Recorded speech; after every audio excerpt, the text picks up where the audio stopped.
ਗੁਰੂ ਰਾਮਦਾਸ ਜੀ ਮਹਾਰਾਜ ਦਾ ਮਹਾਨ ਗੁਰਪੁਰਬ ਇੱਕ ਵਾਰ ਫੇਰ ਆ ਗਿਆ ਹੈ, ਪਰ ਅਸੀਂ ਹਾਲੇ ਵੀ ਗੁਰੂ ਸਾਹਿਬ ਦੀ ਅਜ਼ੀਮ ਹਸਤੀ ਤੋਂ ਨਾ ਵਾਕਿਫ ਹਾਂ।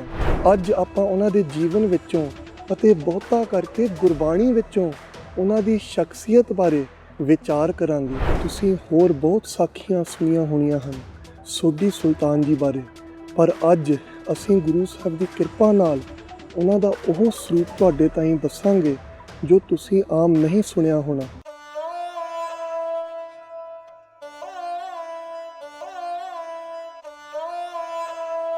ਵਾਹਿਗੁਰੂ ਜੀ ਕਾ ਖਾਲਸਾ, ਵਾਹਿਗੁਰੂ ਜੀ ਕੀ ਫਤਿਹ। ਗੁਰੂ ਰਾਮਦਾਸ ਜੀ ਮਹਾਰਾਜ ਦਾ ਮਹਾਨ ਗੁਰਪੁਰਬ ਇੱਕ ਵਾਰ ਫੇਰ ਆ ਗਿਆ ਹੈ, ਪਰ ਅਸੀਂ ਹਾਲੇ ਵੀ ਗੁਰੂ ਸਾਹਿਬ ਦੀ ਅਜ਼ੀਮ ਹਸਤੀ ਤੋਂ ਨਾ ਵਾਕਿਫ ਹਾਂ। ਉਹਨਾਂ ਦਾ ਇੱਥੇ ਦੁਨੀਆ ਵਿੱਚ ਆਉਣ ਦਾ ਪ੍ਰਯੋਜਨ ਸਾਨੂੰ ਕਲਯੁਗੀ ਜੀਵਾਂ ਨੂੰ ਆਵਾਗਾਉਣ ਦੇ ਗੇਟ 'ਚੋਂ ਮੁਕਤ ਕਰਨਾ ਸੀ, ਪਰ ਅਸੀਂ ਹਾਲੇ ਵੀ ਭਵ ਸਾਗਰ ਵਿੱਚ ਗੋਤੇ ਖਾ ਰਹੇ ਹਾਂ। ਆਓ ਅੱਜ ਦੇ ਦਿਨ ਸਤਿਗੁਰਾਂ ਦੇ ਕੌਤਕ ਵਿਚਾਰੀਏ ਅਤੇ ਉਹਨਾਂ ਦੀ ਮਹਾਨ ਹਸਤੀ ਜਿਵੇਂ ਗੁਰਬਾਣੀ ਵਿੱਚ ਚਿਤਰੀ ਗਈ ਹੈ ਉਸ ਪਰ ਵਿਚਾਰ ਕਰੀਏ। ਤੁਸੀਂ ਹੋਰ ਬਹੁਤ ਸਾਖੀਆਂ ਸੁਣੀਆਂ ਹੋਣੀਆਂ ਹਨ ਸੋਢੀ ਸੁਲਤਾਨ ਜੀ ਬਾਰੇ, ਪਰ ਅੱਜ ਅਸੀਂ ਗੁਰੂ ਸਾਹਿਬ ਦੀ ਕਿਰਪਾ ਨਾਲ ਉਹਨਾਂ ਦਾ ਉਹ ਸਰੂਪ ਤੁਹਾਡੇ ਤਾਈਂ ਦੱਸਾਂਗੇ ਜੋ ਤੁਸੀਂ ਆਮ ਨਹੀਂ ਸੁਣਿਆ ਹੋਣਾ। ਇਹ ਉਹ ਸਰੂਪ ਹੈ ਜੋ ਗੁਰਬਾਣੀ ਵਿੱਚ ਗੁਰੂ ਕੇ ਅਨੰਨ ਸਿੱਖਾਂ ਨੇ ਉਹਨਾਂ ਦਾ ਚਿਤਾਰਿਆ ਹੈ ਅਤੇ ਬੜੇ ਵੱਡੇ ਉਪਕਾਰ ਨਾਲ ਪੰਚਮ ਪਾਤਸ਼ਾਹ ਨੇ ਸ੍ਰੀ ਗੁਰੂ ਗ੍ਰੰਥ ਸਾਹਿਬ ਜੀ ਵਿੱਚ ਦਰਜ ਕੀਤਾ ਹੈ। ਪਹਿਲਾਂ ਬਹੁਤ ਸੰਖੇਪ ਵਿੱਚ ਉਹਨਾਂ ਦੇ ਇਤਿਹਾਸਿਕ ਜੀਵਨ ਬਾਰੇ ਗੱਲ ਕਰਦੇ ਹਾਂ, ਫਿਰ ਉਹਨਾਂ ਦੇ ਰੂਹਾਨੀ ਸਰੂਪ ਬਾਰੇ ਗੁਰਬਾਣੀ ਦੇ ਆਧਾਰ 'ਤੇ ਗੱਲ ਕਰਾਂਗੇ। ਗੁਰੂ ਰਾਮਦਾਸ ਜੀ ਦਾ ਅਵਤਾਰ ਲਾਹੌਰ ਸ਼ਹਿਰ ਦੀ ਚੂਨਾ ਮੰਡੀ ਵਿਖੇ, ਜਿੱਥੇ ਉਹਨਾਂ ਦੀ ਸੋਢੀ ਕੁੱਲ ਵਾਲੇ ਵਸਦੇ ਸਨ, ਸੰਨ 1534 ਨੂੰ ਹੋਇਆ ਸੀ। ਕਿਉਂਕਿ ਉਹ ਆਪਣੇ ਮਾਤਾ ਪਿਤਾ ਦੀ ਪਹਿਲੀ ਸੰਤਾਨ ਸਨ, ਇਸ ਕਰਕੇ ਉਹਨਾਂ ਦਾ ਨਾਂ ਜੇਠਾ ਰੱਖਿਆ ਗਿਆ ਸੀ। ਹਾਲੇ ਉਹ 7 ਸਾਲ ਦੇ ਹੀ ਸੀ ਕਿ ਉਹਨਾਂ ਦੇ ਪਿਤਾ ਠਾਕੁਰ ਹਰਦਾਸ ਜੀ ਅਤੇ ਮਾਤਾ ਅਨੂਪੀ ਜੀ ਚਲਾਣਾ ਕਰ ਗਏ। ਮਾਤਾ ਪਿਤਾ ਦੇ ਗੁਜ਼ਰ ਜਾਣ 'ਤੇ ਘਰ ਵਿੱਚ ਬਹੁਤ ਗਰੀਬੀ ਆ ਗਈ। 2 ਛੋਟੇ ਭੈਣ ਭਰਾ ਸਨ ਜੋ ਬਿਲਕੁਲ ਹੀ ਉਹਨਾਂ 'ਤੇ ਨਿਰਭਰ ਸਨ। 7 ਸਾਲ ਦੀ ਇਸ ਕੋਮਲ ਜਿਹੀ ਉਮਰ ਵਿੱਚ ਉਹ ਘਬਰਾਏ ਨਹੀਂ ਅਤੇ ਘੁੰਗਣੀਆਂ ਵੇਚ ਕੇ ਆਪਣਾ ਗੁਜ਼ਾਰਾ ਕਰਨ ਲੱਗੇ। ਇਸੇ ਸਾਲ ਹੀ 1541 ਵਿੱਚ ਉਹ ਆਪਣੇ ਨਾਨਕੇ ਪਿੰਡ ਬਾਸਰਕੇ ਵਿਖੇ ਆਪਣੀ ਨਾਨੀ ਜੀ ਨਾਲ ਆ ਗਏ। ਵੱਡੇ ਭਾਗਾਂ ਨਾਲ ਇਹ ਉਹ ਹੀ ਸਮਾਂ ਸੀ ਜਦੋਂ ਬਾਬਾ ਅਮਰਦਾਸ ਜੀ ਹਾਲੇ ਆਪਣੇ ਪਿੰਡ ਹੀ ਸਨ ਅਤੇ ਖਡੂਰ ਸਾਹਿਬ ਨਹੀਂ ਸਨ ਗਏ। ਇੱਥੇ ਹੀ ਬਾਬਾ ਅਮਰਦਾਸ ਜੀ ਨਾਲ ਪਹਿਲੀ ਮੁਲਾਕਾਤ ਹੋਈ। ਬਾਲਕ ਜੇਠਾ ਜੀ ਦੇ ਸੁੰਦਰ ਸਜੀਲੇ ਮੁਖੜੇ ਵੱਲ ਦੇਖ ਕੇ ਬਾਬਾ ਅਮਰਦਾਸ ਜੀ ਖਿੱਚੇ ਗਏ ਸਨ।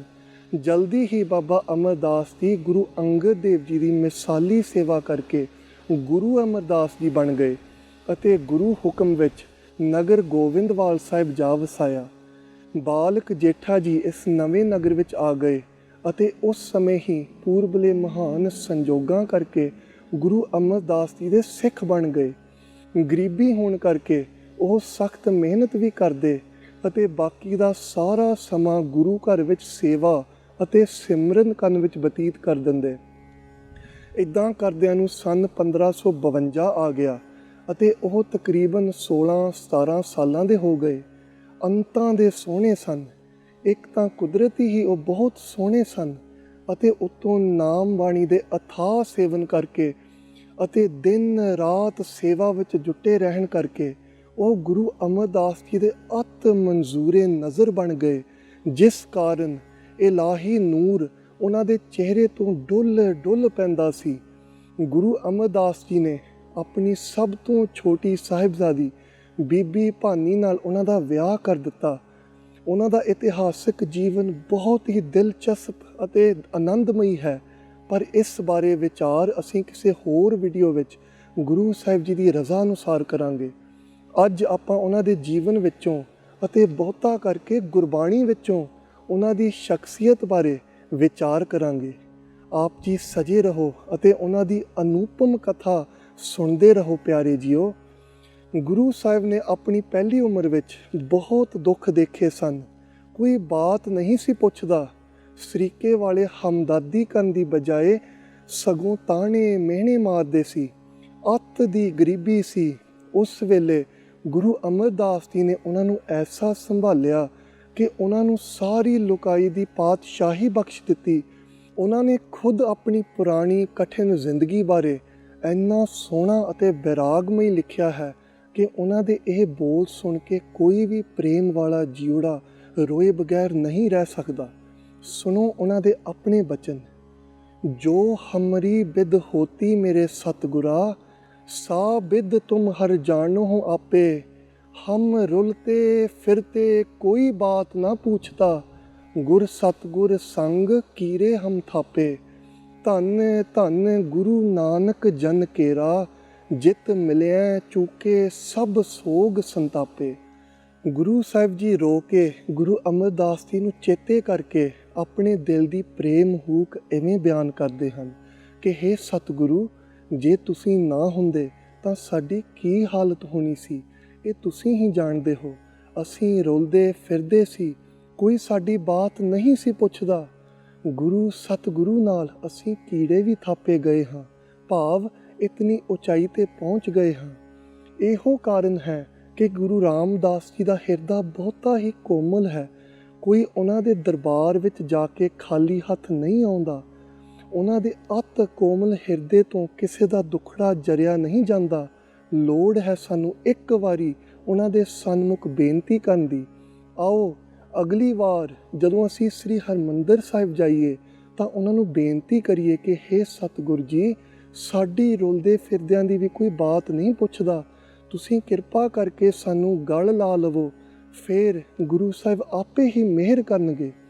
ਸਮਰੱਥ ਗੁਰੂ ਅਮਰਦਾਸ ਜੀ ਨੇ ਜੇਠਾ ਜੀ ਭਾਵ ਗੁਰੂ ਰਾਮਦਾਸ ਜੀ ਦੇ ਸਿਰ 'ਤੇ ਆਪਣਾ ਹੱਥ ਧਰਿਆ ਅਤੇ ਕਿਰਪਾ ਕਰਕੇ ਹਰੀ ਪ੍ਰਭੂ ਦਾ ਨਾਮ ਬਖਸ਼ਿਆ। ਗੁਰੂ ਅਮਰਦਾਸ ਜੀ ਜਿਨ੍ਹਾਂ ਨੇ ਹੱਥ ਧਰਿਆ ਸੀ, ਉਹਨਾਂ ਦੇ ਚਰਨ ਅਜਿਹੇ ਹਨ ਕਿ ਉਹਨਾਂ ਚਰਨਾਂ ਦੇ ਦਰਸ਼ਨ ਕਰਕੇ ਸਭ ਪਾਪ ਕੱਟੇ ਜਾਂਦੇ ਹਨ। ਗੁਰੂ ਅਮਰਦਾਸ ਜੀ ਤੋਂ ਨਾਮ ਲੈ ਕੇ ਜੇਠਾ ਜੀ ਨੇ ਰਾਤ ਦਿਨ ਨਾਮ ਜਪਿਆ, ਇੱਕ ਸਮਾਨ ਧਿਆਨ ਰੱਖ ਕੇ ਨਾਮ ਜਪਿਆ ਅਤੇ ਉਹ ਗੁਰਮਤਿ ਨਾਮ ਜਪਿਆ ਜਿਸ ਦੇ ਸੁਣਨ ਨਾਲ ਸੁੱਤ ਭਾਨ ਭਾਵ ਧਰਮ ਰਾਜਾ ਡਰ ਗਿਆ। ਜੇਠਾ ਜੀ ਨੇ ਗੁਰੂ ਅਮਰਦਾਸ ਜੀ ਦੀ ਆਸ ਨਿਰੰਤਰ ਰੱਖੀ, ਜਿਸ ਕਾਰਨ ਅਖੀਰ ਪਾਰਸ ਗੁਰੂ ਅਮਰਦਾਸ ਨੇ ਜੇਠਾ ਜੀ ਨੂੰ ਪਾਰਸ ਬਣਾ ਕੇ ਗੁਰੂ ਰਾਮਦਾਸ ਜੀ ਬਣਾ ਦਿੱਤਾ। ਜੇਠਾ ਜੀ ਨੂੰ ਗੁਰੂ ਰਾਮਦਾਸ ਸਤ ਕਰਕੇ ਬਣਾ ਦਿੱਤਾ ਜਦੋਂ ਸਮਰੱਥ ਗੁਰੂ ਅਮਰਦਾਸ ਜੀ ਨੇ ਉਹਨਾਂ ਦੇ ਸਿਰ 'ਤੇ ਆਪਣਾ ਹੱਥ ਰੱਖ ਦਿੱਤਾ ਸੀ। ਇਸ ਪ੍ਰਥਾਏ ਇਹ ਗੁਰਵਾਕ ਸੁਣੋ ਜੀ। ਸਮਰੱਥ ਗੁਰੂ ਸਿਰ ਹੱਥ ਧਰਿਓ, ਗੁਰ ਕੀਨੀ ਕਿਰਪਾ ਹਰ ਨਾਮ ਦਿਓ। ਜਿਸ ਦੇਖ ਚਰਨ ਆਗਨ ਹਰਿਓ, ਨਿਸ ਬਾਸੁਰ ਏਕ ਸਮਾਨ ਧਿਆਨ। ਸੋ ਨਾਮ ਸੁਨੇ ਸੁਤ ਭਾਨ ਡਰਿਓ। ਭਨ ਦਾਸ ਸੋ ਆਸ ਜਗਤਰ ਗੁਰੂ ਕੀ, ਪਾਰਸ ਭੇਟ ਪਰਸ ਕਰਿਓ। ਰਾਮਦਾਸ ਗੁਰੂ ਹਰ ਸਤ ਕੀਓ, ਸਮਰੱਥ ਗੁਰੂ ਸਿਰ ਹੱਥ ਧਰਿਓ। ਗੁਰੂ ਰਾਮਦਾਸ ਜੀ ਦੀ ਮਹਿਮਾ ਅਸੀਂ ਜਾਣ ਹੀ ਨਹੀਂ ਸਕਦੇ। ਉਹਨਾਂ ਦੀ ਮਹਿਮਾ ਤਾਂ 3 ਲੋਕਾਂ ਵਿੱਚ, ਸਾਰੀ ਸ੍ਰਿਸ਼ਟੀ ਵਿੱਚ ਹੋ ਰਹੀ ਹੈ ਅਤੇ ਸਦਾ ਹੁੰਦੀ ਰਹੇਗੀ। ਸਾਰੇ ਪਾਸੇ ਜਯੋ ਜੈ ਹੋ ਰਹੀ ਹੈ। ਸਾਰੀ ਸ੍ਰਿਸ਼ਟੀ ਕਹਿ ਰਹੀ ਹੈ ਕਿ ਹੇ ਗੁਰੂ ਰਾਮਦਾਸ, ਤੈਂ ਪਰਮ ਹਰੀ ਰੂਪੀ ਦਰਜਾ ਪਾ ਲਿਆ ਹੈ। ਜੋ ਵੀ ਉਹਨਾਂ ਦੀ ਜਯੋ ਜੈ ਕਹੇਗਾ, ਉਸ ਦੀ ਵੀ ਜਯੋ ਜੈ ਹੋਵੇਗੀ। ਸੁਣੋ ਇਹ ਗੁਰਵਾਕ। ਸਤਿਗੁਰ ਨਾਨਕ ਭਗਤ ਕਰੀ ਇੱਕ ਮਨ, ਤਨ ਮਨ ਧਨ ਗੋਬਿੰਦ ਦਿਓ। ਅੰਗਦ ਅਨੰਤ ਮੂਰਤ ਨਿਜ ਧਾਰੀ, ਅਗੰਮ ਗਿਆਨ ਰਸ ਰਸਿਓ ਹਿਓ। ਗੁਰ ਅਮਰਦਾਸ ਕਰਤਾਰ ਕੀਓ ਵਸ, ਵਾਹੋ ਕਰ ਧਿਆਇਓ। ਸ੍ਰੀ ਗੁਰੂ ਰਾਮਦਾਸ ਜਯੋ ਜੈ ਜਗ ਮਹਿ, ਤੈਂ ਹਰ ਪਰਮ ਪਦ ਪਾਇਓ। ਸਤਿਗੁਰੂ ਨਾਨਕ ਨੇ ਇੱਕ ਮਨ ਹੋ ਕੇ ਤਨ ਮਨ ਅਤੇ ਧਨ ਦੇ ਕੇ ਗੋਬਿੰਦ ਦੀ ਭਗਤੀ ਕੀਤੀ ਸੀ। ਗੁਰੂ ਅੰਗਦ ਦੇਵ ਜੀ ਵਿੱਚ ਗੁਰੂ ਨਾਨਕ ਦੇਵ ਜੀ ਨੇ ਆਪਣੀ ਨਿਜ ਅਨੰਤ ਮੂਰਤ ਧਾਰ ਦਿੱਤੀ ਅਤੇ ਜੋਤ ਓਹਾ ਜੁਗਤ ਸਾਏ ਵਾਲਾ ਸਾਂਗ ਵਰਤਾ ਦਿੱਤਾ। ਗੁਰੂ ਅੰਗਦ ਦਾ ਹਿਰਦਾ ਅਗੰਮ ਗਿਆਨ ਨਾਲ ਰਸਿਆ ਹੋਇਆ ਹੈ। ਗੁਰੂ ਅਮਰਦਾਸ ਜੀ ਨੇ ਵਾਹ ਵਾਹ ਕਰਕੇ ਭਾਵ ਗੁਰਮੰਤਰ ਜਪ ਕੇ ਕਰਤਾਰ ਵਾਹਿਗੁਰੂ ਨੂੰ ਪਹਿਲੇ ਸਤਿਗੁਰਾਂ ਵਾਂਗ ਵਸ ਕਰ ਲਿਆ। ਹੇ ਸ੍ਰੀ ਗੁਰੂ ਰਾਮਦਾਸ, ਤੈਂ ਪਰਮ ਹਰੀ ਦਾ ਦਰਜਾ ਪ੍ਰਾਪਤ ਕੀਤਾ ਹੈ। ਇਸ ਦਾ ਭਾਵ ਹੈ ਕਿ ਗੁਰੂ ਰਾਮਦਾਸ ਜੀ ਹਰੀ ਪ੍ਰਭੂ ਵਾਂਗ ਹੀ ਹਨ। ਇਤਨੇ ਮਹਾਨ ਹਨ ਸਤਿਗੁਰੂ ਜੀ, ਹਰੀ ਵਾਂਗ ਹੀ ਹਨ, ਕੋਈ ਫਰਕ ਨਹੀਂ ਹੈ। ਪਾਰਸ ਨੂੰ ਭੇਟ ਕੇ ਪਾਰਸ ਹੋ ਗਏ ਹਨ। ਜੋ ਗੁਰੂ ਰਾਮਦਾਸ ਜੀ ਨੂੰ ਸੇਵਦੇ ਹਨ ਉਹਨਾਂ ਦੀ ਕੀ ਗਤ ਹੁੰਦੀ ਹੈ, ਇਸ ਬਾਰੇ ਸੁਣੋ ਇਹ ਗੁਰਵਾਕ। ਮਨਸ਼ਾ ਕਰ ਸਿਮਰੰਤ ਤੁਜੈ ਨਰ, ਕਾਮ ਕ੍ਰੋਧ ਮਿਟਿਓ ਜੋ ਤਿਣੰ। ਬਾਚਾ ਕਰ ਸਿਮਰੰਤ ਤੁਜੈ, ਤਿਨ ਦੁਖ ਦਰਿਦ੍ਰ ਮਿਟਿਓ ਜੋ ਖਿਣੰ। ਕਰਮ ਕਰ ਤੁਵ ਦਰਸ਼ ਪਰਸ, ਪਾਰਸ ਸਰ ਬਲਿਓ ਭਟ ਜਸ ਗਾਇਓ। ਸ੍ਰੀ ਗੁਰੂ ਰਾਮਦਾਸ ਜਯੋ ਜੈ ਜਗ ਮਹਿ, ਤੈਂ ਹਰ ਪਰਮ ਪਦ ਪਾਇਓ। ਹੁਕਮ ਹੈ ਕਿ ਜੋ ਤੈਨੂੰ ਹੇ ਗੁਰੂ ਰਾਮਦਾਸ ਜੀ ਮਨ ਦੇ ਸੰਕਲਪਾਂ ਕਰਕੇ ਵੀ ਸਿਮਰਦੇ ਹਨ, ਉਹਨਾਂ ਦੇ ਕਾਮ ਕ੍ਰੋਧ ਆਦਿ ਵਿਕਾਰ ਇੱਕ ਤ੍ਰਿਣ ਜਿੰਨੇ ਵੀ ਮਿਟ ਜਾਂਦੇ ਹਨ, ਭਾਵ ਮੂਲੋਂ ਹੀ ਮਿਟ ਜਾਂਦੇ ਹਨ। ਜੋ ਤੈਨੂੰ ਹੇ ਗੁਰੂ ਰਾਮਦਾਸ ਜੀ ਬਚਨ ਕਰਕੇ ਸਿਮਰਦੇ ਹਨ, ਭਾਵ ਬੋਲ ਕੇ ਰਸਨਾ ਰਾਹੀਂ ਸਿਮਰਦੇ ਹਨ, ਉਹਨਾਂ ਦੇ ਦੁੱਖ ਅਤੇ ਗਰੀਬੀ ਇੱਕ ਖਿਣ ਵਿੱਚ ਨਾਸ ਹੋ ਜਾਂਦੇ ਹਨ। ਜੋ ਕਰਮ ਕਰਕੇ ਤੇਰਾ ਦਰਸ਼ਨ ਪਰਸਦੇ ਹਨ ਹੇ ਗੁਰੂ ਰਾਮਦਾਸ ਜੀ, ਉਹ ਪਾਰਸ ਵਰਗੇ ਹੋ ਜਾਂਦੇ ਹਨ। ਐਸੀ ਮਹਾਨਤਾ ਹੈ ਗੁਰੂ ਰਾਮਦਾਸ ਜੀ ਦੀ। ਪਿਆਰਿਓ, ਗੁਰੂ ਰਾਮਦਾਸ ਜੀ ਨੂੰ ਰਾਜ ਜੋਗ ਵਾਲਾ ਗੁਰਤਾ ਵਾਲਾ ਤਖਤ ਕਿਵੇਂ ਮਿਲਿਆ, ਇਸ ਦੀ ਕਥਾ ਬਹੁਤ ਅਨੂਪਮ ਹੈ, ਜੋ ਕਿ ਗੁਰਬਾਣੀ ਨੇ 4 ਪੰਕਤੀਆਂ ਵਿੱਚ ਹੀ ਸੁਣਾ ਦਿੱਤੀ ਹੈ। ਸੁਣੋ ਇਹ ਗੁਰਵਾਕ। ਰਾਜ ਜੋਗ ਤਖਤ ਦੀਨ ਗੁਰ ਰਾਮਦਾਸ, ਪ੍ਰਥਮੇ ਨਾਨਕ ਚੰਦ, ਜਗਤ ਭਇਓ ਆਨੰਦ। ਤਾਰਨ ਮਨੁੱਖ ਜਨ ਕੀਓ ਪ੍ਰਗਾਸ਼, ਗੁਰ ਅੰਗਦ ਦਿਓ ਨਿਧਾਨ। ਅਕਥ ਕਥਾ ਗਿਆਨ, ਪੰਚ ਭੂਤ ਬਸ ਕੀਨੇ, ਜਮਤ ਨਾ ਤਰਾਸ। ਗੁਰ ਅਮਰ ਗੁਰੂ ਸ੍ਰੀ ਸਤ, ਕਲ ਜੁਗ ਰਾਖੀ ਪਤ। ਅਗਨ ਦੇਖਤ ਗਤ, ਚਰਨ ਕਵਲ ਜਾਸ। ਸਭ ਬਿਦ ਮਾਨਿਓ ਮਨ, ਤਬ ਹੀ ਭਇਓ ਪ੍ਰਸੰਨ। ਰਾਜ ਜੋਗ ਤਖਤ ਦੀਨ ਗੁਰ ਰਾਮਦਾਸ। ਸਭ ਤੋਂ ਪਹਿਲਾਂ ਗੁਰੂ ਨਾਨਕ ਦੇਵ ਜੀ ਚੰਦ ਵਾਂਗ ਅਮਾਵਸ ਦੀ ਰਾਤ ਵਰਗੀ ਹਨੇਰੀ ਦੁਨੀਆ ਵਿੱਚ ਪ੍ਰਗਟ ਹੋਏ। ਉਹਨਾਂ ਨੇ ਇੱਕ ਤਾਂ ਹਨੇਰੇ ਵਿੱਚ ਚਾਨਣ ਕੀਤਾ ਅਤੇ ਦੂਸਰਾ ਸੜਦੀ ਲੁਕਾਈ ਨੂੰ ਸੀਤਲ ਕੀਤਾ। ਉਹਨਾਂ ਦੇ ਆਉਣ ਨਾਲ ਜਗਤ ਨੂੰ ਬਹੁਤ ਆਨੰਦ ਆਇਆ, ਕਿਉਂਕਿ ਮਨੁੱਖਾਂ ਜਨਾਂ ਨੂੰ ਤਾਰਨ ਵਾਸਤੇ ਹੀ ਤਾਂ ਗੁਰੂ ਨਾਨਕ ਸਾਹਿਬ ਨੇ ਆਪਣਾ ਪ੍ਰਕਾਸ਼ ਕੀਤਾ ਸੀ। ਗੁਰੂ ਨਾਨਕ ਨੇ ਗੁਰੂ ਅੰਗਦ ਨੂੰ ਨਾਮ ਦੇ ਰੂਹਾਨੀ ਖਜ਼ਾਨੇ ਦਿੱਤੇ, ਅਕਥ ਕਥਾ ਦਾ ਗਿਆਨ ਦਿੱਤਾ, ਜਿਸ ਨਾਲ ਪੰਜ ਭੂਤ ਉਹਨਾਂ ਦੇ ਵਸਗਤ ਹੋਏ ਅਤੇ ਜਮਾਂ ਦਾ ਤਰਾਸ ਸਭ ਲੁਕਾਈ ਦਾ ਮਿਟਿਆ ਹੈ। ਗੁਰੂ ਅਮਰਦਾਸ ਨੇ ਕਲਯੁਗ ਵਿੱਚ ਗੁਰਮੁਖਾਂ ਦੀ ਪੱਤ ਰੱਖੀ ਅਤੇ ਉਹ ਐਸੇ ਮਹਾਨ ਹਨ ਕਿ ਉਹਨਾਂ ਦੇ ਚਰਨ ਦੇਖ ਕੇ ਪਾਪ ਖਤਮ ਹੋ ਜਾਂਦੇ ਹਨ। ਜਦੋਂ ਪਹਿਲੇ ਸਤਿਗੁਰਾਂ ਦਾ ਮਨ ਸਭ ਬਿਧ ਹੀ ਮੰਨਿਆ, ਤਾਂ ਹੀ ਉਹ ਪ੍ਰਸੰਨ ਹੋਏ ਅਤੇ ਪ੍ਰਸੰਨ ਹੋ ਕੇ ਰਾਜ ਜੋਗ ਵਾਲਾ ਗੁਰਿਆਈ ਦਾ ਤਖਤ ਗੁਰੂ ਰਾਮਦਾਸ ਜੀ ਨੂੰ ਦਿੱਤਾ।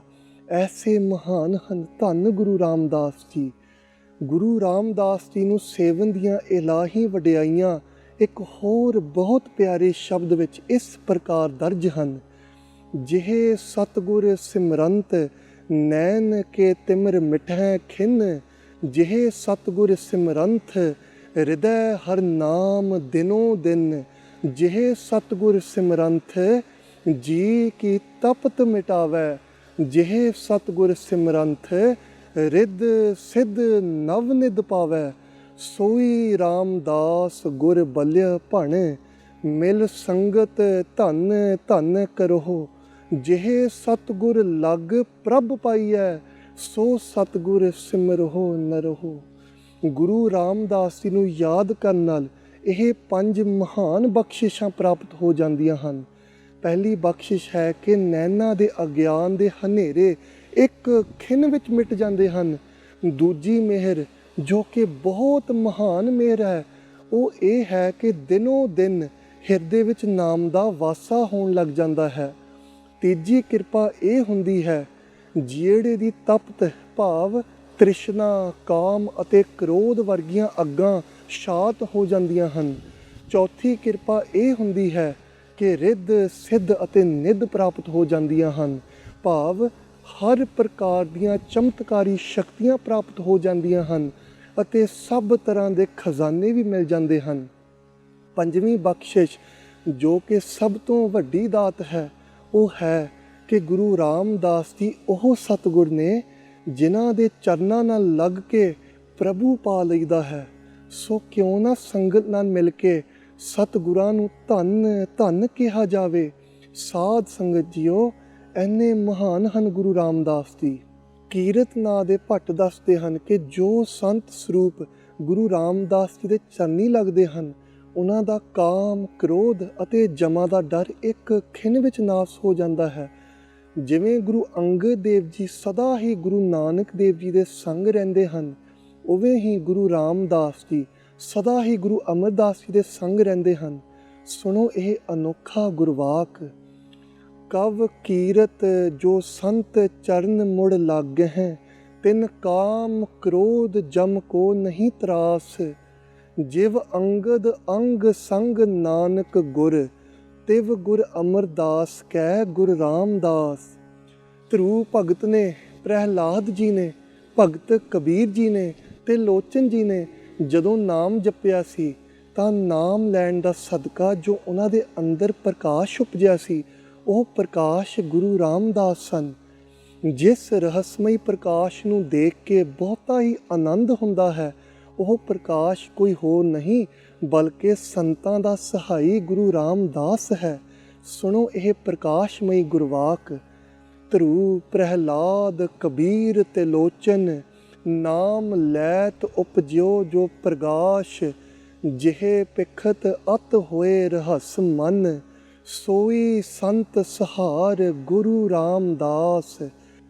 ਜੇ ਜ਼ਰਾ ਡੂੰਘਾ ਵਿਚਾਰਿਆ ਜਾਵੇ ਤਾਂ ਇਸ ਗੁਰਵਾਕ ਵਿੱਚ ਤਾਂ ਬਹੁਤ ਹੀ ਰਹੱਸਮਈ ਪਰ ਬਹੁਤ ਆਨੰਦਮਈ ਰੂਹਾਨੀ ਰਾਜ਼ ਨੂੰ ਸਾਡੇ ਤਾਈਂ ਜ਼ਾਹਿਰ ਕੀਤਾ ਗਿਆ ਹੈ ਕਿ ਧਰੂ, ਪ੍ਰਹਿਲਾਦ ਵਰਗੇ ਪੁਰਾਤਨ ਭਗਤ ਅਤੇ ਭਗਤ ਕਬੀਰ ਅਤੇ ਤਿਲੋਚਨ ਜੀ ਵਰਗੇ ਨਵੀਨ ਕਲਯੁਗ ਵਿੱਚ ਜਨਮੇ ਭਗਤ ਜਦੋਂ ਨਾਮ ਜਪਦੇ ਸੀ ਤਾਂ ਉਹਨਾਂ ਦੇ ਮਨ ਵਿੱਚ ਜੋ ਮਹਾਨ ਜੋਤ ਦਾ ਪ੍ਰਕਾਸ਼ ਹੋਇਆ ਸੀ, ਉਹ ਪ੍ਰਕਾਸ਼ ਗੁਰੂ ਰਾਮਦਾਸ ਸੀ। ਹੈਰਾਨੀ ਦੀ ਗੱਲ ਹੈ ਕਿ ਇਹ ਭਗਤ ਤਾਂ ਗੁਰੂ ਸਾਹਿਬ ਤੋਂ ਪਹਿਲਾਂ ਹੋਏ ਹਨ, ਫਿਰ ਉਹਨਾਂ ਅੰਦਰ ਗੁਰੂ ਰਾਮਦਾਸ ਜੀ ਰੂਪੀ ਪ੍ਰਕਾਸ਼ ਕਿਵੇਂ ਹੋ ਗਿਆ?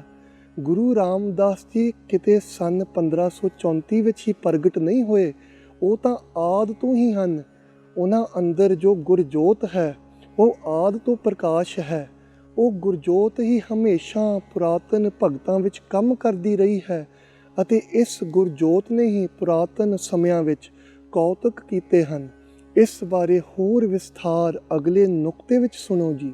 ਗੁਰੂ ਰਾਮਦਾਸ ਜੀ ਬਾਰੇ ਹੀ ਇਹ ਬੜਾ ਹੀ ਕਮਾਲ ਦਾ ਗੁਰਵਾਕ ਹੈ ਜੋ ਕਿ ਇਸ ਪ੍ਰਕਾਰ ਹੈ। ਅਬ ਰਾਖੋ ਦਾਸ ਭਾਟ ਕੀ ਲਾਜ, ਜੈਸੀ ਰਾਖੀ ਲਾਜ ਭਗਤ ਪ੍ਰਹਿਲਾਦ ਕੀ। ਹਰਨਾਖਸ਼ ਫਾਰੇ ਕਰਿਆਜ, ਫੁਨ ਦ੍ਰੋਪਤੀ ਲਾਜ ਰੱਖੀ ਹਰ ਪ੍ਰਭ ਜੀ। ਛੀਨਤ ਬਸਤਰ ਦੀਨ ਬਹੁ ਸਾਜ, ਸੋ ਦਾਮਾ ਅਪਦਾਤੇ ਰਾਖਿਆ। ਗਨਿਕਾ ਪੜਤ ਪੂਰੇ ਤਿਹ ਕਾਜ, ਸ੍ਰੀ ਸਤਗੁਰ ਸੋ ਪ੍ਰਸੰਨ ਕਲਯੁਗ ਹੋਏ। ਰਾਖੋ ਦਾਸ ਭਾਟ ਕੀ ਲਾਜ। ਭੱਟ ਸਾਹਿਬ ਬੇਨਤੀ ਕਰਦੇ ਹਨ ਕਿ ਹੁਣ ਦਾਸ ਭੱਟ ਦੀ ਵੀ ਲਾਜ ਰੱਖੋ। ਹੇ ਗੁਰੂ ਰਾਮਦਾਸ ਜੀ, ਉਸੇ ਤਰ੍ਹਾਂ ਮੇਰੀ ਲਾਜ ਰੱਖੋ ਜਿਵੇਂ ਤੁਸੀਂ ਭਗਤ ਪ੍ਰਹਿਲਾਦ ਦੀ ਰੱਖੀ ਸੀ ਜਦੋਂ ਤੁਸੀਂ ਹਰਨਾਕਸ਼ ਨੂੰ ਨੌਹਾਂ ਨਾਲ ਮਾਰਿਆ ਸੀ। ਫਿਰ ਤੁਸੀਂ ਹਰਪ੍ਰਭ ਜੀ ਪੰਚਾਲੀ ਦ੍ਰੋਪਦੀ ਦੀ ਲਾਜ ਵੀ ਰੱਖੀ ਜਦੋਂ ਉਸ ਨੂੰ ਰਾਜ ਸਭਾ ਵਿੱਚ ਨੰਗਾ ਕਰਨ ਲੱਗੇ ਸੀ। ਤੁਸੀਂ ਉਸ ਦੇ ਬਸਤਰ ਮੁੱਕਣ ਨਹੀਂ ਸੀ ਦਿੱਤੇ। ਤੁਸੀਂ ਸੋਦਾਮੇ ਨੂੰ ਗਰੀਬੀ ਦੀ ਮੁਸੀਬਤ ਤੋਂ ਰੱਖਿਆ ਸੀ ਅਤੇ ਗਨਿਕਾ ਦੇ ਕਾਰਜ ਤੋਤੇ ਨੂੰ ਰਾਮ ਜਪਾਉਂਦੀ ਦੇ ਪੂਰੇ ਕੀਤੇ ਸੀ। ਹੁਣ ਸਤਿਗੁਰੂ ਜੀ ਕਲਯੁਗ ਵਿੱਚ ਮੇਰੇ ਤੇ ਖੁਸ਼ ਹੋ ਕੇ ਮੇਰੀ ਦਾਸ ਭੱਟ ਦੀ ਵੀ ਲਾਜ ਰੱਖੋ। ਜਿਵੇਂ ਆਪਾਂ ਪਿਛਲੇ ਨੁਕਤੇ ਵਿੱਚ ਗੱਲ ਕਰ ਆਏ ਹਾਂ, ਗੁਰੂ ਰਾਮਦਾਸ ਜੀ ਵਿੱਚ ਜੋ ਗੁਰਜੋਤੀ ਹੈ ਉਹ ਆਦ ਕਾਲ ਤੋਂ ਹੀ ਆਪਣਾ ਕੰਮ ਕਰ ਰਹੀ ਹੈ। ਕਲਯੁਗ ਵਿੱਚ ਤਾਂ ਗੁਰੂ ਨਾਨਕ, ਗੁਰੂ ਅੰਗਦ ਅਤੇ 10 ਗੁਰੂ ਸਾਹਿਬਾਨ ਦੇ ਰੂਪ ਵਿੱਚ ਇਹ ਗੁਰਜੋਤੀ ਪ੍ਰਗਟ ਹੋ ਕੇ ਕੰਮ ਕਰਦੀ ਰਹੀ ਹੈ, ਪਰ ਪੁਰਾਤਨ ਸਮੇਂ ਵਿੱਚ ਹੋਰਨਾਂ ਵਿੱਚ ਹੋ ਕੇ ਇਹ ਆਪਣਾ ਕੰਮ ਕਰਦੀ ਰਹੀ ਹੈ। ਇਸ ਵਾਕ ਤੋਂ ਸਪਸ਼ਟ ਹੈ ਕਿ ਇਸ ਗੁਰਜੋਤੀ ਨੇ ਹੀ ਹਰਨਾਕਸ਼ ਨੂੰ ਮਾਰਿਆ ਸੀ। ਸੋ ਨਰਸਿੰਘ ਵਿੱਚ ਜੋ ਸ਼ਕਤੀ ਸੀ ਉਹ ਗੁਰਜੋਤੀ ਦੀ ਹੀ ਸੀ। ਦ੍ਰੋਪਦੀ ਦੀ ਲਾਜ ਸ੍ਰੀ ਕ੍ਰਿਸ਼ਨ ਨੇ ਰੱਖੀ ਸੀ, ਪਰ ਸ੍ਰੀ ਕ੍ਰਿਸ਼ਨ ਨੇ ਜੋ ਕੁਝ ਵੀ ਕੀਤਾ ਸੋ ਗੁਰਜੋਤੀ ਦੀ ਸ਼ਕਤੀ ਨਾਲ ਕੀਤਾ। ਇਸੇ ਤਰ੍ਹਾਂ ਹੀ ਜੋ ਵੀ ਕੌਤਕ ਹੋਏ ਹਨ ਉਹ ਗੁਰੂ ਜੋਤੀ ਨੇ ਹੀ ਕੀਤੇ ਹਨ। ਕਦੇ ਪਰਦੇ ਪਿੱਛੇ ਰਹਿ ਕੇ ਗੁਪਤ ਰੂਪ ਵਿੱਚ ਕੀਤੇ ਅਤੇ ਕਦੇ ਗੁਰੂ ਨਾਨਕ ਦੇਵ ਜੀ ਦੇ ਰੂਪ ਵਿੱਚ ਪ੍ਰਗਟ ਹੋ ਕੇ ਪ੍ਰਤੱਖ ਰੂਪ ਵਿੱਚ ਕੀਤੇ ਹਨ। ਇਤਨੇ ਮਹਾਨ ਹਨ ਸਾਡੇ ਸਤਿਗੁਰੂ ਜੀ, ਧੰਨ ਗੁਰੂ ਰਾਮਦਾਸ ਜੀ। ਗੁਰੂ ਰਾਮਦਾਸ ਜੀ ਦਾ ਮੁਖਾਰ ਬਿੰਦ ਐਸਾ ਹੈ ਕਿ ਉਹਨਾਂ ਦਾ ਮੁਖ ਦੇਖ ਕੇ ਗਰੂ ਸੁਖ ਮਿਲਦਾ ਹੈ, ਭਾਵ ਬਹੁਤ ਵੱਡਾ ਸੁਖ ਮਿਲਦਾ ਹੈ। ਜੋ ਸਾਡੀ ਜੀਵਾਂ ਦੀ ਪਿਊਸ ਭਾਵ ਅੰਮ੍ਰਿਤ ਪੀਵਨ ਦੀ ਪਿਆਸ ਹੈ ਉਹ ਦੂਰ ਹੋ ਜਾਂਦੀ ਹੈ ਦਰਸ਼ਨ ਕਰਕੇ ਹੀ। ਜਿਹੜਾ ਮਨ ਬਾਸਨਾ ਕਰਕੇ 10 ਦਿਸ਼ਾਵਾਂ ਵਿੱਚ ਭੱਜਿਆ ਫਿਰਦਾ ਹੈ ਉਹ ਐਨ ਠਹਿਰ ਜਾਂਦਾ ਹੈ। ਗੁਰੂ ਸਾਹਿਬ ਦੇ ਸਰੀਰ ਦੇ ਸਮੇਂ ਗੋਬਿੰਦਵਾਲ ਨਗਰੀ ਜੋ ਬਿਆਸ ਦੇ ਕੰਢੇ ਵਸਦੀ ਹੈ ਅਤੇ ਜਿੱਥੇ ਗੁਰੂ ਸਾਹਿਬ ਠਹਿਰੇ ਹੋਏ ਸਨ ਉਹ ਸੱਚਖੰਡ ਵਾਂਗ ਬਣੀ ਹੋਈ ਸੀ ਅਤੇ ਅੱਜ ਵੀ ਹੈ। ਕਈਆਂ ਵਰਿਆਂ ਦੇ ਦੁੱਖ ਦੂਰ ਹੋ ਗਏ ਹਨ ਅਤੇ ਬਹੁਤ ਵੱਡਾ ਆਤਮਿਕ ਸੁਖ ਪ੍ਰਾਪਤ ਹੋਇਆ ਹੈ ਗੁਰੂ ਰਾਮਦਾਸ ਜੀ ਦਾ ਮੁਖ ਦੇਖ ਕੇ। ਇਸ ਪ੍ਰਥਾਏ ਸੁਣੋ ਇਹ ਸ਼ਬਦ, ਗੁਰੂ ਮੁਖ ਦੇਖ ਗਰੂ ਸੁਖ ਪਾਇਓ, ਹੋਤੀ ਜੋ ਪਿਆਸ ਪਿਊਸ ਪਿਵਨ ਕੀ, ਬੰਛਤ ਸਿੱਧ ਕੋ ਬਿਦ ਮਿਲਾਇਓ, ਪੂਰਨ ਭੋ ਮਨ ਠੌਰ ਬਸੋ, ਰਸ ਬਾਸਨ ਸਿਉ ਜੋ ਦਹੰਗ ਦਿਸ਼ ਧਾਇਓ, ਗੋਬਿੰਦਵਾਲ ਗੋਬਿੰਦਪੁਰੀ ਸਮ, ਜਲਿਅਨ ਤੀਰ ਬਿਪਾਸ ਬਨਾਇਓ, ਗਇਓ ਦੁਖ ਦੂਰ ਬਰਖਨ ਕੋ, ਸੋ ਗੁਰੂ ਮੁਖ ਦੇਖ ਗਰੂ ਸੁਖ ਪਾਇਓ। ਐਸੇ ਮਹਾਨ ਹਨ ਸਾਡੇ ਸਤਿਗੁਰੂ, ਧੰਨ ਗੁਰੂ ਰਾਮਦਾਸ ਜੀ। ਗੁਰੂ ਰਾਮਦਾਸ ਜੀ ਗੁਰਮਤਿ ਹਰਨਾਮ ਦੇ ਰਸੀਏ ਹਨ। ਉਹ ਗੋਬਿੰਦ ਦੇ ਗੁਣਾਂ ਦੇ ਗਾਹਕ ਹਨ, ਸਦਾ ਤਤ ਨੂੰ ਚਾਹੁਣ ਵਾਲੇ ਹਨ ਅਤੇ ਸਮ ਦ੍ਰਿਸ਼ਟਤਾ ਦੇ ਸਾਗਰ ਹਨ। ਠਾਕੁਰ ਹਰਦਾਸ ਦੇ ਸਪੁੱਤਰ ਸਤਿਗੁਰੂ ਜੀ ਉਹਨਾਂ ਹਿਰਦਿਆਂ ਨੂੰ ਵੀ ਪ੍ਰੇਮ ਰਸ ਨਾਲ ਭਰ ਦੇਣ ਨੂੰ ਸਮਰੱਥ ਹਨ ਜੋ ਕਦੇ ਭਰੇ ਨਹੀਂ ਜਾ ਸਕਦੇ। ਹਰਨਾਮ ਰਸਿਕ ਗੋਬਿੰਦ ਗੁਣ ਗਾਹਕ, ਚਾਹਕ ਤਤ ਸਮਤ ਸਰੇ, ਕਵ ਕਲਿਆ ਠਾਕੁਰ ਹਰਦਾਸ ਤਨੇ, ਗੁਰ ਰਾਮਦਾਸ ਸਰ ਅਭਰ ਭਰੇ। ਇਸ ਦਾ ਭਾਵ ਹੈ ਕਿ ਕੇਵਲ ਗੁਰੂ ਰਾਮਦਾਸ ਜੀ ਹਨ ਜੋ ਸਾਡੇ ਪ੍ਰੇਮ ਰਸ ਤੋਂ ਖਾਲੀ ਹਿਰਦਿਆਂ ਨੂੰ ਭਰ ਸਕਦੇ ਹਨ। ਧੰਨ ਗੁਰੂ ਰਾਮਦਾਸ ਜੀ। ਗੁਰੂ ਅਮਰਦਾਸ ਜੀ ਦੀ ਗੂੜੀ ਮੱਤ ਕਰਕੇ ਅਤੇ ਨਿਰਮਲ ਸਤ ਸੰਗਤ ਕਰਕੇ ਜੇਠਾ ਜੀ ਦਾ ਆਤਮ ਨਾਮ ਦੇ ਲਾਲ ਰੰਗਾਂ ਨਾਲ ਰੰਗਿਆ ਪਿਆ ਹੈ। ਗੁਰੂ ਰਾਮਦਾਸ ਜੀ ਦਾ ਮਨ ਜਾਗਿਆ ਹੋਇਆ ਹੈ, ਹਿਰਦੇ ਕਵਲ ਪ੍ਰਗਾਸ਼ਿਆ ਹੋਇਆ ਹੈ ਅਤੇ ਉਹਨਾਂ ਨੇ ਨਿਰਭਉ ਨਿਰੰਜਨ ਅਕਾਲ ਪੁਰਖ ਨੂੰ ਆਪਣੇ ਨਿਜ ਘਰ ਵਿੱਚ ਪ੍ਰਗਟ ਕੀਤਾ ਹੈ। ਠਾਕੁਰ ਹਰਦਾਸ ਦੇ ਸਪੁੱਤਰ ਉਹਨਾਂ ਹਿਰਦਿਆਂ ਨੂੰ ਵੀ ਪ੍ਰੇਮ ਰਸ ਨਾਲ ਭਰ ਦੇਣ ਨੂੰ ਸਮਰੱਥ ਹਨ ਜੋ ਕਦੇ ਭਰੇ ਨਹੀਂ ਜਾ ਸਕਦੇ। ਸੁਣੋ ਇਹ ਗੁਰਵਾਕ, ਸਤਿਗੁਰ ਮਤ ਗੂੜ ਬਿਮਲ ਸਤ ਸੰਗਤ, ਆਤਮ ਰੰਗ ਚਲੂਲ ਪਿਆ, ਜਾਗਿਆ ਮਨ ਕਵਲ ਸਹਿਜ ਪ੍ਰਕਾਸ਼ਿਆ, ਅਭੈ ਨਿਰੰਜਨ ਕਰਹਿ ਲਹਾ, ਸਤਿਗੁਰ ਦਇਆਲ ਹਰ ਨਾਮ ਦ੍ਰਿੜਾਇਆ, ਤਿਸ ਪ੍ਰਸਾਦ ਵਸ ਪੰਚ ਕਰੇ, ਕਵ ਕਲਿਆ ਠਾਕੁਰ ਹਰਦਾਸ ਤਨੇ, ਗੁਰ ਰਾਮਦਾਸ ਸਰ ਅਭਰ ਭਰੇ। ਗੁਰੂ ਰਾਮਦਾਸ ਜੀ ਦੀ ਅਨਭਉ ਉਨਮਨ ਲਿਵ ਭਾਵ ਨਾਮ ਵਿੱਚ ਗੁਰਮਤਿ ਸਮਾਧੀ ਕਦੇ ਟੁੱਟਦੀ ਨਹੀਂ, ਕਿਉਂਕਿ ਉਹਨਾਂ ਨੂੰ ਗੁਰੂ ਅਮਰਦਾਸ ਜੀ ਦੇ ਰੂਪ ਵਿੱਚ ਪਾਰਸ ਭੇਟਿਆ ਹੋਇਆ ਹੈ। ਗੁਰੂ ਅਮਰਦਾਸ ਜੀ ਦੀ ਕਿਰਪਾ ਨਾਲ ਹੀ ਉਹਨਾਂ ਨੇ ਪਰਮ ਪਦ ਪ੍ਰਾਪਤ ਕੀਤਾ ਹੈ ਅਤੇ ਹੁਣ ਉਹਨਾਂ ਦੇ ਗ੍ਰਹਿ ਵਿਖੇ ਭਗਤੀ ਦੇ ਭੰਡਾਰ ਭਰੇ ਪਏ ਹਨ। ਅਨਭਉ ਉਨਮਾਨ ਅਕਲ ਲਿਵ ਲਾਗੀ, ਪਾਰਸ ਭੇਟਿਆ ਸਹਿਜ ਘਰੇ, ਸਤਿਗੁਰ ਪ੍ਰਸਾਦ ਪਰਮ ਪਦ ਪਾਇਆ, ਭਗਤ ਭਾਏ ਭੰਡਾਰ ਭਰੇ।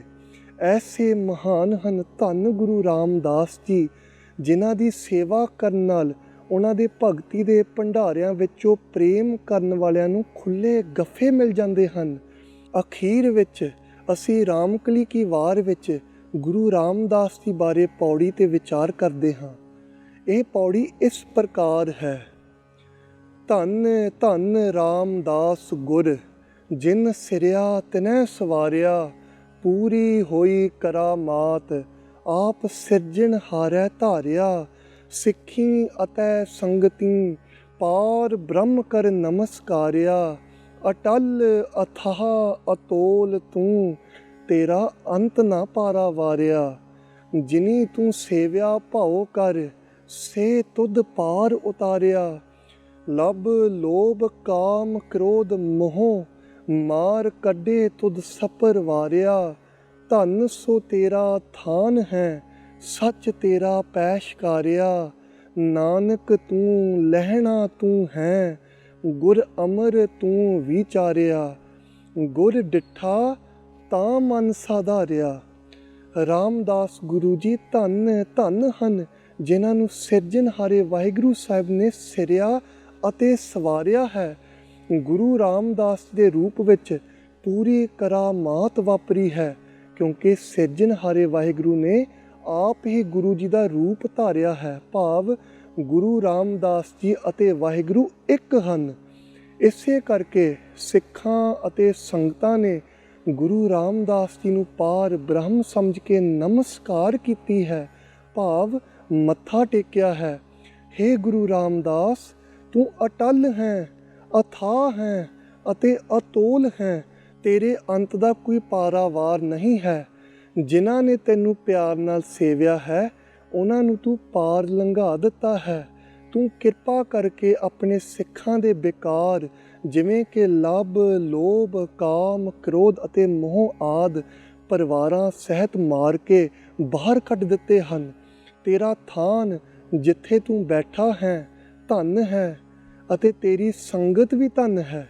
ਸਿੱਖਾਂ ਨੇ ਵਿਚਾਰ ਕੇ ਇਹ ਤੱਤ ਕੱਢਿਆ ਹੈ ਕਿ ਹੇ ਗੁਰੂ ਰਾਮਦਾਸ, ਤੂੰ ਹੀ ਗੁਰੂ ਨਾਨਕ ਹੈ, ਤੂੰ ਹੀ ਗੁਰੂ ਅੰਗਦ ਹੈ ਅਤੇ ਤੂੰ ਹੀ ਗੁਰੂ ਅਮਰਦਾਸ ਹੈ। ਗੁਰੂ ਰਾਮਦਾਸ ਜੀ ਨੂੰ ਜਦੋਂ ਦੇਖਿਆ ਤਾਂ ਹੀ ਸਿੱਖਾਂ ਦਾ ਮਨ ਸਾਧਾਰਿਆ ਹੈ। ਸਾਧ ਸੰਗਤ ਜੀਓ, ਆਓ ਗੁਰੂ ਰਾਮਦਾਸ ਜੀ ਮਹਾਰਾਜ ਦੇ ਚਰਨਾਂ 'ਤੇ ਢਹਿ ਪਈਏ ਅਤੇ ਉਹਨਾਂ ਦੇ ਹਰ ਹੁਕਮ ਮੰਨਣ ਲਈ ਤਤਪਰ ਹੋਈਏ। ਉਹਨਾਂ ਨੂੰ ਚੇਤੇ ਕਰੀਏ ਅਤੇ ਚੇਤੇ ਕਰਕੇ ਉਹਨਾਂ ਦਾ ਦਿੱਤਾ ਹੋਇਆ ਨਾਮ ਜਪੀਏ ਅਤੇ ਉਹਨਾਂ ਦੀ ਮਿੱਠੀ ਬਾਣੀ ਦਾ ਪਾਠ ਕੀਰਤਨ ਕਰਕੇ ਆਪਣਾ ਜਨਮ ਸਫਲਾ ਕਰੀਏ। ਉਹਨਾਂ ਦੇ ਗੁਰਪੁਰਬ ਮਨਾਉਣ ਦਾ ਇਹੋ ਤਰੀਕਾ ਹੈ। ਗੁਰੂ ਰਾਮਦਾਸ ਜੀ ਆਪ ਹੀ ਕਿਰਪਾ ਕਰਨ। ਆਪਾਂ ਉਹਨਾਂ ਦੇ ਹੁਕਮਾਂ 'ਤੇ ਚੱਲ ਕੇ ਆਪਣਾ ਜਨਮ ਮਨ ਨਿਵਾਰ ਕੇ ਉਹਨਾਂ ਦੇ ਚਰਨਾਂ ਵਿੱਚ ਗੁਰਪੁਰੀ ਵਿਖੇ ਨਿਵਾਸ ਦੇ ਪਾਤਰ ਬਣੀਏ।